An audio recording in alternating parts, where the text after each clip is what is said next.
Yo, what's good, guys? So today we're watching the black hole that kills galaxies, and yeah, let's watch. The universe looks like a vast empty ocean sprinkled with rare islands of galaxies. But this is an illusion. Just a small fraction of all atoms are found in galaxies, while the rest is thought to be drifting in between, in the intergalactic medium.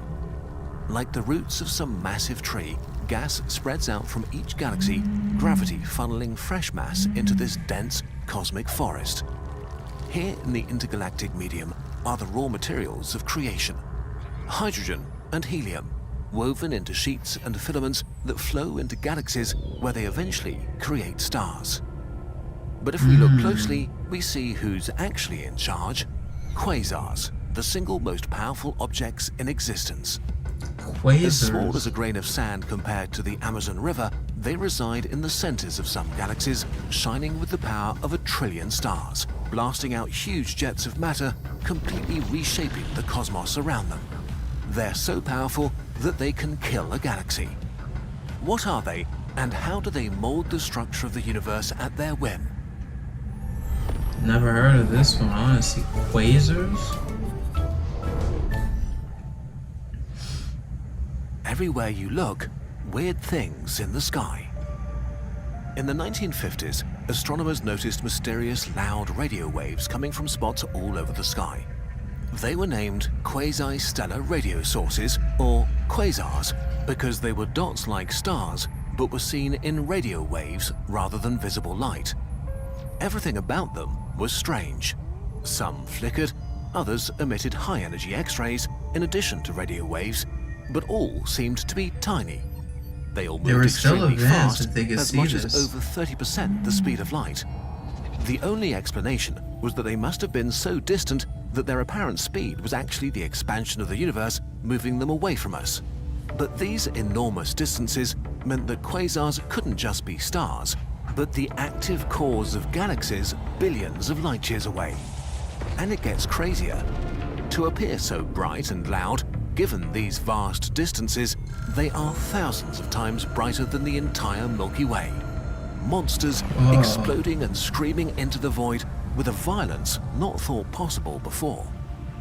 As we mapped the sky, we discovered over 1 million quasars, and they all seem to be very far away. Looking How into would you- space far away means very long ago, because light takes so long to reach us.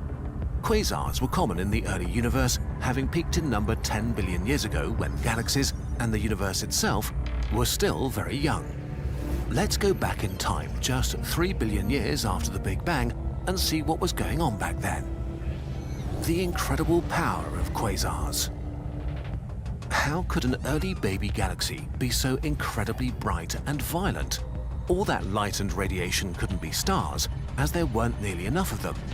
And since galaxies tend to grow with time by merging, the starlight from small galaxies shouldn't be far brighter than any galaxy today.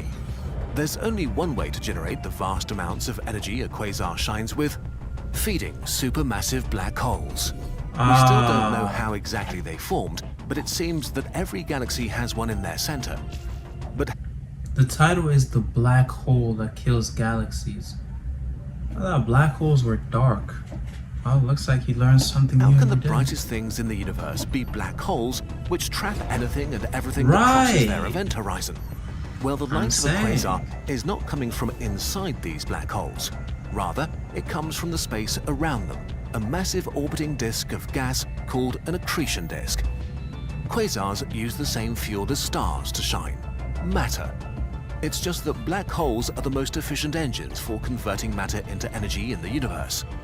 The energy released by matter falling into a black hole can be 60 times greater than that released by nuclear fusion in the core of a star, because the energy released by a black hole comes from gravity, not from nuclear reactions. Matter falling into a black hole speeds up to almost the speed of light before it crosses the event horizon, buzzing with an incredible amount of kinetic energy. Of course, once inside the black hole, it takes that energy with it. You only get to witness this energy if you drop your matter in the right way, fall straight down, and the outside universe gets nothing. But when you have a lot of matter, it spirals in incredibly fast towards the event horizon, forming a disk. Collisions between particles and okay. friction heated up to hundreds of thousands of degrees. Sheesh. In a space not much bigger than our solar system, the core of a galaxy can release many times more energy than all its stars combined. This is what a quasar is. A supermassive black hole having a feast. And these black holes eat a lot. Typical quasars consume 1 to 100 Earth masses of gas per minute. Where are you getting that? Oh man, the world is big. Not even world. Space is big. You're eating how many Earths per minute? So right now in this time I've been recording for what, 5 minutes? It's eating like double times 5 what you just said. Whoa. Why are you?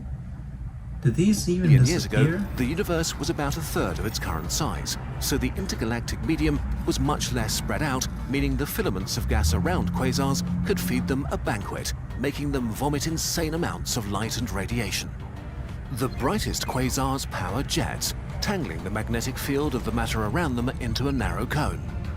Like a particle accelerator, they launch enormous beams of matter out, plowing through the circumgalactic medium, forming plumes of matter that grow to hundreds of thousands of light years in size. It's almost unfathomable in scale. A tiny spot in a galaxy carving out patches of the universe hundreds of thousands of light years long. But quasars can't eat for long, maybe a few million years, because their feast ultimately kills their galaxy. How quasars kill galaxies? Okay, maybe killing is a bit of an exaggeration. A galaxy is still there after its quasar turns off, but it will never be the same again. Quasars, being among the hottest and brightest things in the universe, break their galaxies by heating them up too much and stopping star formation. Stars are gas that collapsed in on itself and then got really hot. But in a cloud of gas that's already hot, atoms are moving quickly. When they collide, they hit hard, exerting pressure that resists gravity's squeeze. So hot gas cannot form stars. Instead, the best gas for forming stars is already cold and won't put up a fight when it's time to collapse into a star. On top of that, quasars push gas out of their galaxies. Not only does this starve the quasar, but its galaxy loses the raw materials for new stars. As sad as this sounds, it might be a good thing for life. The alternative can be far more dangerous: too many stars. New stars forming is usually followed by massive stars exploding in supernovae, so planets would be burned sterile. But of course, it's more complicated. Wait, I'm missing something. So this quasar is attached to a galaxy. And when it dies, it basically just stops it from growing, is what I'm hearing, because I thought it was just like a black hole that swallows a bunch of stuff by itself. Then he says it's stuck to a galaxy. Oh, that's weird. That's gotta be weird. Because then how do we know there's no like untraceable quasar around our Milky Way? So okay, maybe it's because it doesn't shine, but we can't see it from outside, can we? So there's a bunch of questions to ask. Like the intricacies of our own planet's biosphere, every piece of the galaxy is dependent on and influencing every other part of the galactic environment. While hot things like quasars and supernovae tend to push gas out of the galaxy, shockwaves and quasar jets can also compress gas, making new stars at least for a short time. But in general, we can say that pushing without gas things is becoming bad, a bit more right? chill, we would not exist today. Which brings us to our final question. Did the Milky Way have a quasar in the past? It's That's unclear my if question. every galaxy went through a quasar phase, but understanding distant quasars may provide clues to the history of the Milky Way.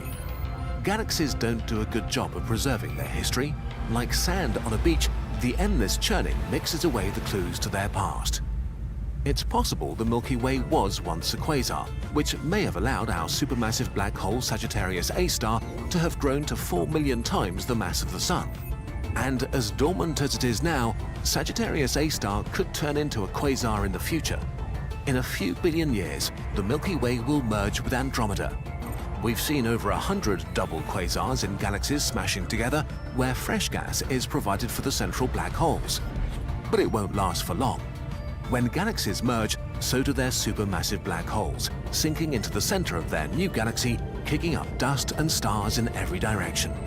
We don't know whether this will happen, but it would truly be an incredible sight. Maybe some beings in the far future are going to witness it and be in awe of what they see. We know you've been waiting. I swear you can't survive a merging of two black holes. Like, if we can't, man, yeah, that's not for us humans who are living right now to worry about. What to worry about is what's gonna happen today or tomorrow. But yeah, that was a little weird. Quasars. I honestly, from the title, the black hole that kills galaxies, I thought it was like a huge black hole, just so big that it swallows galaxies.